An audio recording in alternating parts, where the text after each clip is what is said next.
What's up? Smart Air back with another awesome video. Alright, so on this video we're going to be talking about on how you can protect your crypto asset on the long run. Right, so Sam Bankman-Fried categorically said that many cryptocurrency exchanges that you see out there are insolvent, and this is Sam Bankman-Fried right here. And just so you know, if you've got your crypto asset in an exchange, they are not really yours. Crypto exchanges run like the bank, so they can be taken away from you. You can go ahead and confirm what I'm talking about. You can go and read privacy policy of different crypto exchanges, then you understand what I'm talking about. Many cryptocurrency exchanges and lenders are dropping every now and then, just like what happened to FTX that filed for bankruptcy, and Celsius and other crypto lenders also. I think you've seen that on the news already, or if you've not seen that on the news, here is another one, here is another one, and here is another one. Question that you should be thinking of is, who is next? And just so you know, not every country supports cryptocurrency trading, or the crypto exchange that you're using might not be supported by the country you're living in, or if the crypto exchange is supported by the country you're living in a scenario where you travel to another country and that country does not support cryptocurrency trading, what do you do then? In that case, the only way to access your phone is to use a VPN. Let's be clear, I'm not against any exchange that is out there. I use exchanges myself and I plan to use them in the future. I only use them if there is any reason for me to use it, just like trading, or if I want to make any withdrawal of any cryptocurrency that I have to my local bank account, then I can use crypto exchange to make my withdrawal. Another reason why third-party platforms are out there is for you to use it to stake your cryptocurrency and lend your cryptocurrency for a commission. That is, you earn cool cash while doing it. And I totally understand that these can be very risky. For you to do this, you should ask yourself if that 40% or that 50% return of investment is worthwhile. Support me by clicking the like button and subscribing to the YouTube channel. And this is the map of the world.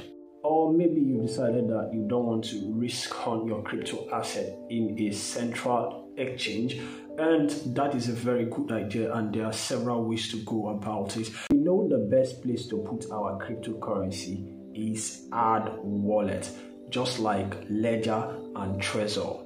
But not everybody is going to go ahead and get it. But if you want to get it, linked in the description of the video. And some people cannot afford this wallet. But if you've got a lot of crypto asset that you're willing to protect for long term, hard wallets are the best option. Since it's not everybody that can afford the hard wallet, we are going to talk about the ones you can use for the meantime to safeguard your crypto asset. We are going to cover multiple options covering multiple cryptocurrency from different blockchain. And if I did not cover some cryptocurrency that you're holding right now and you want to store them for long term, you can comment down below and let me see how I'll be able to help you out. So the first non-hardware wallet that we are going to cover in this video is Trust Wallet. Trust Wallet is easy to use and easily accessible, and it supports 65 blockchain. I'm going to leave a link in the description of this video so that you can go and check it out. For you not to get confused, you can check whether Trust Wallet supports the cryptocurrency or the blockchain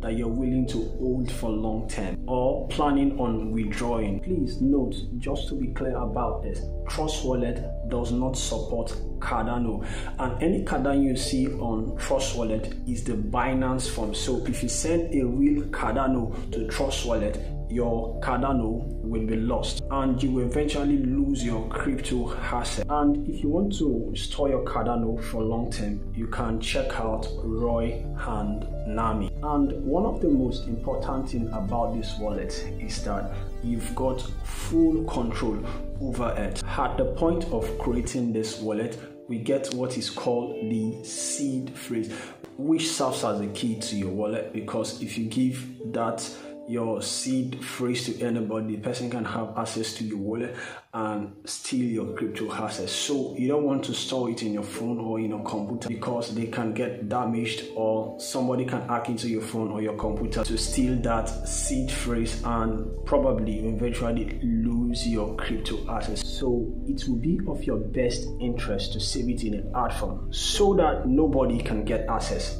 into it. When it comes to storing Solana, you can check out Phonium, but Trust Wallet also support Solana. And if you want to store Bitcoin and you're so concerned about privacy, you can check out Samurai Wallet. I don't know if I'm right with the pronunciation, but you understand what I'm talking about, right? And if you want to store Ethereum, one of the best options that is out there is MetaMask. You can also check out Coinbase Wallet. I'm not talking about Coinbase Exchange because they are different. I'm going to leave all the links to what I've said in the description of this video so that you do well to go and check it out. Mind you, if you want to get your hands on an hard wallet, the link is in the description of the video.